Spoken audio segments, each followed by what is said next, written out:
Uploadannya masih sekarang bersama saya lagi. Kita mau review aja ya, review aja. Jadi mungkin dalam semua. Oke.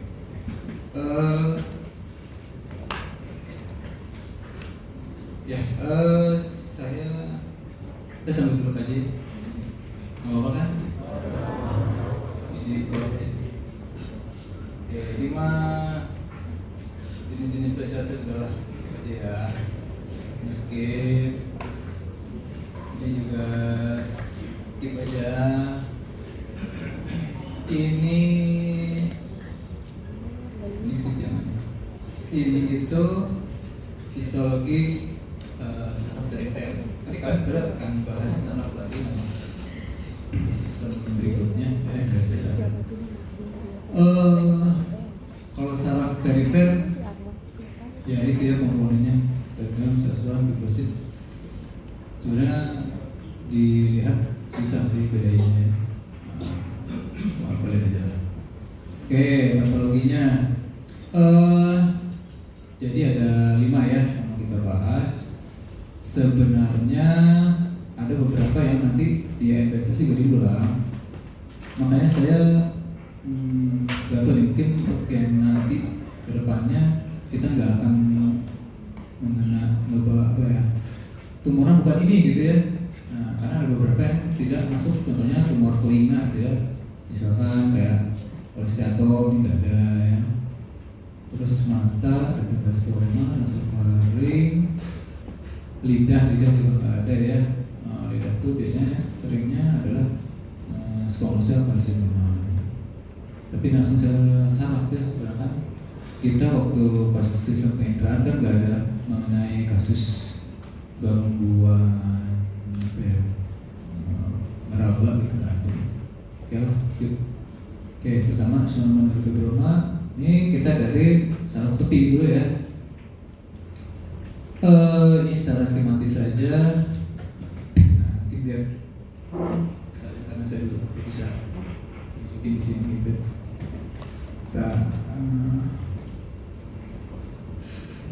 Ini nggak ada. Ya.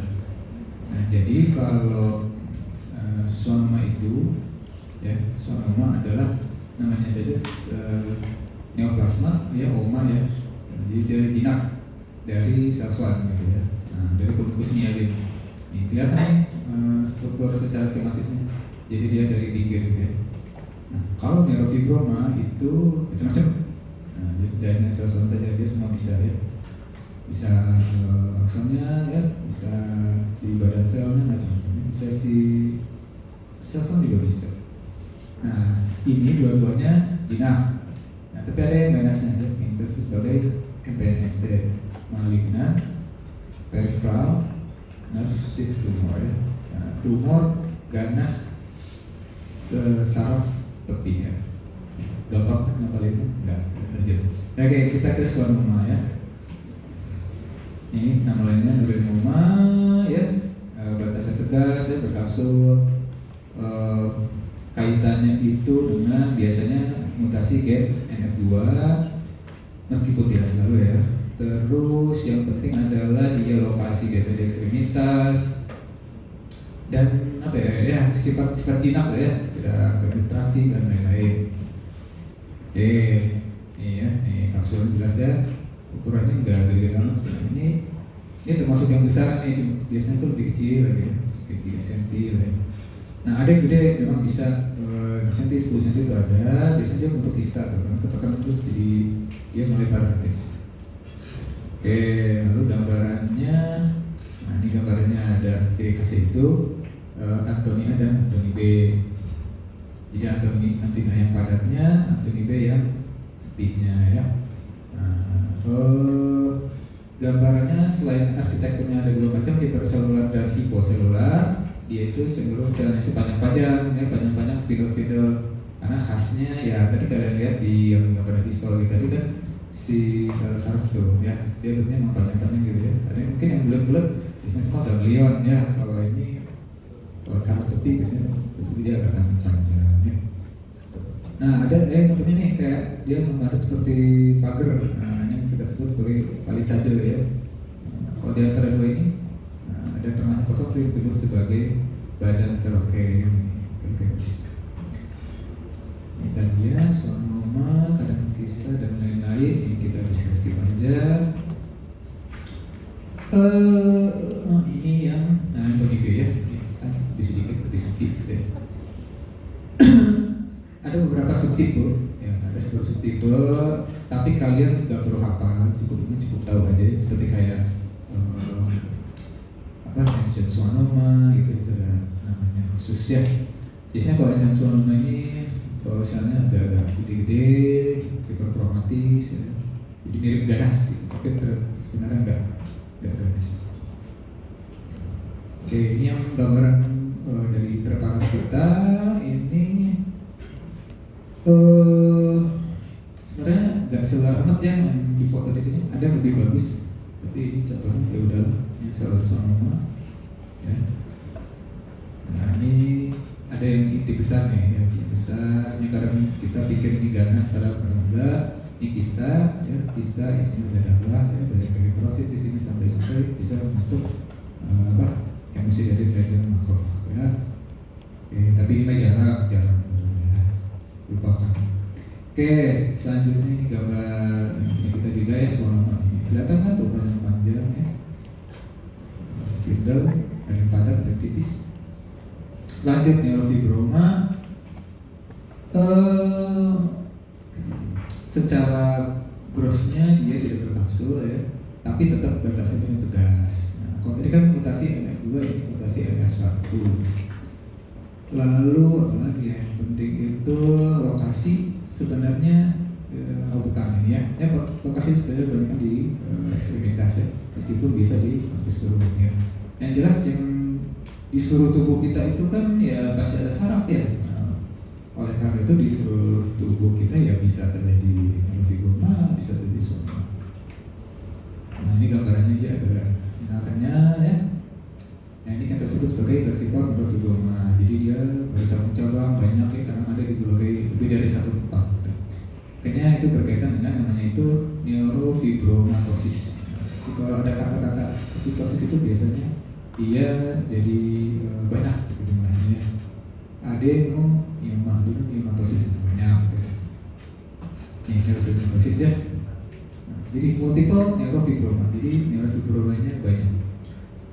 Tadi gennya juga NF1,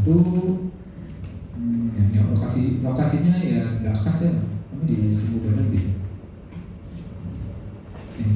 Nah ini ternyata ada kasih. Nah ternyata pas dilihat, oh iya benar ini ternyata adalah maligna performansitomatis. Nah ini ganas ketika dilihat.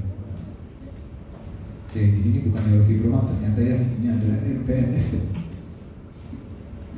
Perbedaan gambaran mikroskopisnya dengan swanoma, neurofibroma itu kombinasi dari semua elemen tuh ya. Nah ini semua bisa. Ya, kita nggak bisa bedain satu-satu dengan mata telanjang, nggak bisa ya.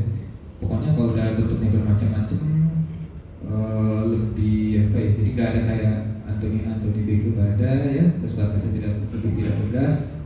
Biasanya kita lebih condong ke arah neurofibroma.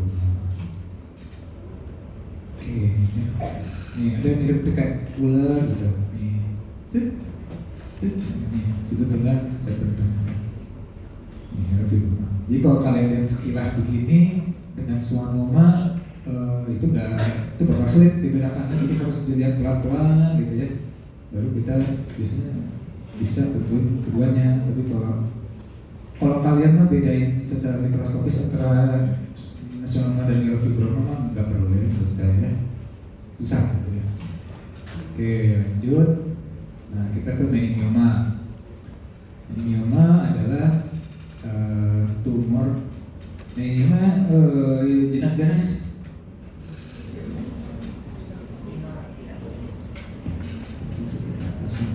Nah jadi meningioma adalah tumor yang jinak siapa? Acung. Yang ganas siapa? Acung.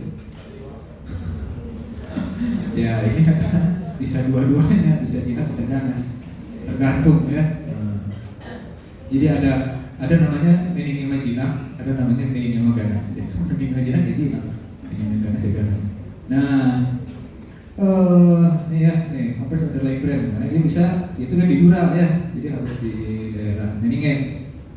Nah, karena dia tubuh di sekitar meninges, ya pasti otak bakal tekan, kan nggak mungkin di jangkau korak di kranium itu tumbuh sebenarnya kan nggak mungkinnya karena dia dari meninges. Nah, biasanya yang kena apa? Yang kena adalah tulang otaknya ya. Maka saya pasien tulang utamanya adalah sakit kepala ya. Sakit kepala, hilang timbul, muncul lagi ketika di CT scan ternyata memang ada massa di daerah dura gitu ya, di ventricle dura, biasanya itu ke arah meningioma. Kalau dia memang agak-agak deket nih, agak-agak lengket sama tulang, bisa ada kalsifikasi ya, yang kita sebut sebagai badan samoma nih, badan samoma ya. Oke, ini yang jinak nih ya, ada macam-macam. Sebenarnya ada banyak ya, bisa 11 masa. Yang jinak kan kalian cukup tahu saja ya, ada yang endothelial, fibroblastik, stationar, sama matus ya. Ini yang sisitan paling sering biasanya. Jadi sesuai namanya aja, sensitia, jadi maksudnya seperti kol ya, fibroblast. Nah, jadi dia ada kayak banyak kolagen. Transisional antara keduanya sama matus, ya berarti ada banyak samoma. Terus ada yang atipikal. Atipikal ini dia intermediate, jadi dia tidak jinak dan juga tidak ganas ya, jadi tengah-tengah. Kita sudah tidak pakai grading Latin lagi, kita pakai huruf Arab sekarang. Ya, angka biasa huruf Arab tuh. Ya. Kalau kalian bingung angka Arabnya angka Arabnya angka yang biasa kalian lihat sehari-hari ya. 1, 2, 3. Jadi gak ada 4 lagi. Ini zaman dulu ya.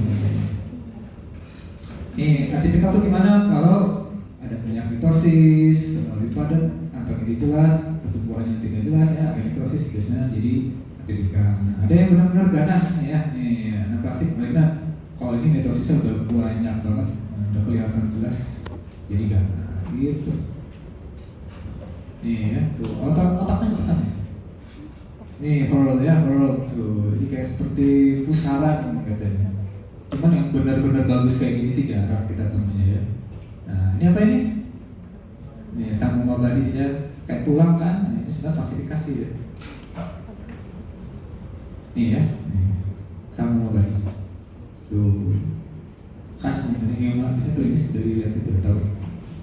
Yang tadi samoma, nah ini kita ya, yang Hurl. Ya, sisi dia, ini endothelial bisa kita sebut. Nah, nggak sebagus kayak tadi kan ya. Ini mana yang barang cari-cari susah. Ya, di kira-kira aja yang ini gitu loh. Nah, ini yang ini. Jadi kita memang banyak mengira-ngira sih. Nah, ini kurang bagus gambarnya ya. Entelannya nggak bagus. Ini ada artefak, jadi menurut saya ini udah cukup lah ya. Oke, lanjut retinoblastoma ya. Blastoma itu tumor apa? Blastoma. Retina. Nah, tumor blast. Gampang kan? Nah, retinoblastoma, tumor blast retina. Sekali ya. Nah, anatomi histologi skip aja. Nih, tumor keganasan primer mata pada anak ya, nomor 1 paling sering. Jadi anak-anak tumor ganas mata langsung dikit ke arah sini ya. Mutasinya biasanya namanya gen RB, singkatan dari retinoblastoma. Gampang kan? Retinoblastoma. Ya itu ini klinisnya nih kayak mata kucing ya, kasus seperti leukoporia. Tuh teknik di center ini beda nih. Tuh ya beda ya. Sangat kecil bagi ya. 5 sudah, stage-nya udah naik. Oke, kita ke mikroskopis ini. Jadi gini, jadi kalau yang namanya blastoma itu ya nih, blastoma itu gambarannya di mana-mana mirip. Mau di mata, mau di tulang, mau di pankreas, mau di bladder, mau di cervix, mau di vagina, gambarnya gitu semua rata-rata mirip gitu ya. Kadang makanya kita ada bagi dua nih, yang undifferentiated sama differentiated. Jadi kalau undifferentiated itu bisa kita bedain ini dari mana. Kalau differentiated itu sudah mulai kelihatan gambaran-gambaran retina ya, jadi udah ada bentuk kayak itu roset. Ini ya, nama rosetnya presentitas ya. Jadi kenapa disebut roset nih? Karena tengahnya ada kayak pembuluh darah gitu ya, terus luarnya tumbuh satu tumor gitu. Nah, jadi seolah-olah kayak kelopak bunga gitu ya.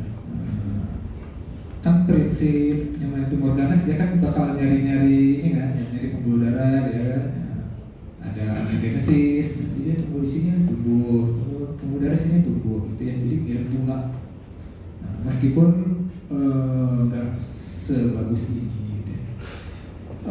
Kalau kalian bingung paling lihat aja nih, ini ya selnya itu kecil-kecil, bulat-bulat ya.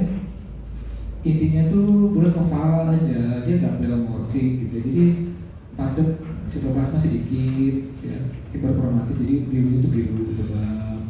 Ya. Kalau kecil-kecil kayak gini ya kita mikir nih pasti ke arah tumor-tumor yang sifatnya itu kalau nggak belas-belasan ya tumor-tumor ke arah neuroendokrin ya. Oke, ini ada 15 tumor. Yang punya kita kayak gini nih. Ya. Mungkin kalian nggak akan menemukan si floret dan rosetnya, tapi kalau udah ketemu gini ada tuh ada ini Sophie ya Sophie. Nah ya, ini main bagus.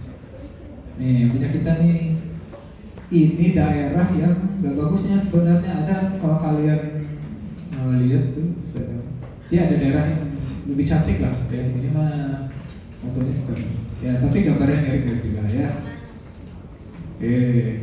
Ini terakhir ya, kita cepet-cepet aja nih. Karsinoma nasofaring ya, kan udah bahas ya di tutorial. Biasanya di Asia Tenggara ya, ada yang rokok.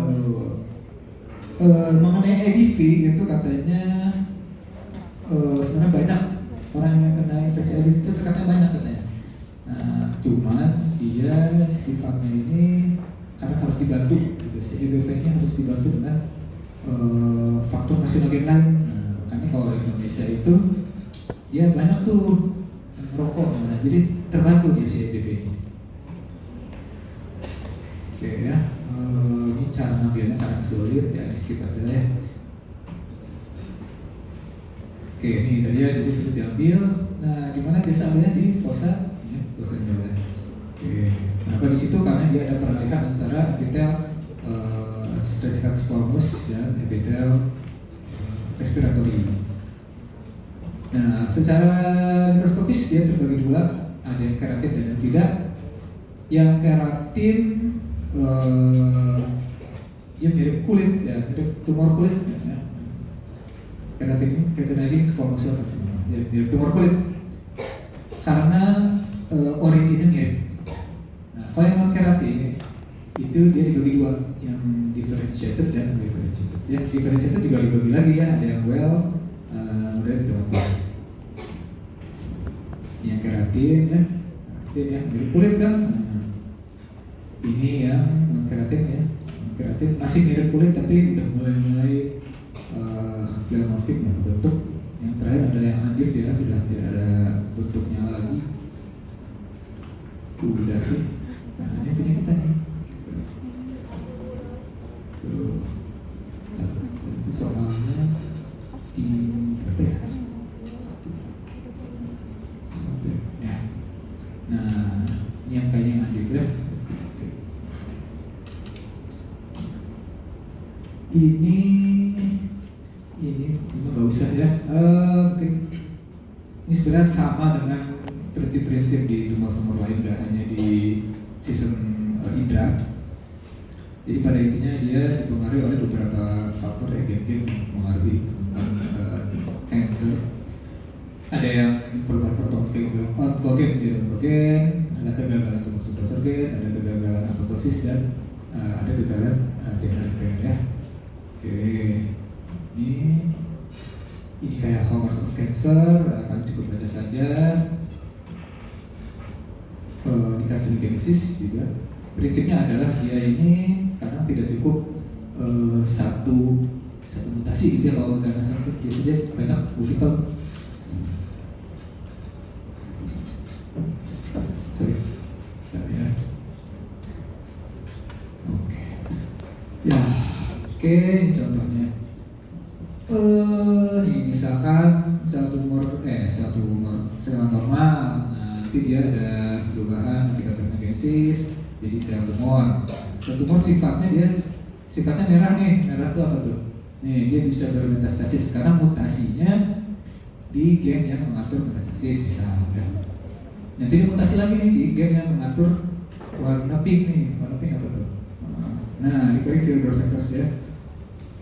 Nanti dia mutasi lagi sampai akhirnya dia menjadi kumpulan massa tumor ganas dengan sifat-sifat yang kalian baca di hormones itu ya. Jadi kayak gitu dia mutasi biasanya bermacam-macam. Ini ya sudah hormones ya, bisa baca sendiri. Ini contoh pada CA kolon ini, CA kolon ya. Prinsipnya sebenarnya sama-sama, jadi normal ya, berubah dia kadang metaplasia, displasia, nanti jadi ini adenoma gitu ya, nanti jadi karsinoma. Nah, lihat nih mutasi banyak ya. Ini juga sama di prinsipnya, jadi kan karena adanya pengaruh dari environment ya, terhadap sel normal ada terusan DNA, kegagalan repair sehingga terjadi hal-hal yang disebutkan tadi ya. Apa tuh? Jadi gasnya rusak, jadi ngegas terus. Remnya juga rusak ya, jadi nggak bisa ngerem. Nah, akhirnya apa? Nih, angiogenesis, tumbuhan berlebih, lepas dari imunitas, ditambah lagi dengan mutasi lain dan lain-lain. Jadi mutasi terus metastasis. Oke, udah sih. Ya saya agak cepat karena kalian mungkin otaknya sudah bebul ya, tapi udah seperti ya. Soalnya adalah yang saya sebutkan saja ya. Yang nggak saya sebutin nggak benar. Nah, oke, ada pertanyaan?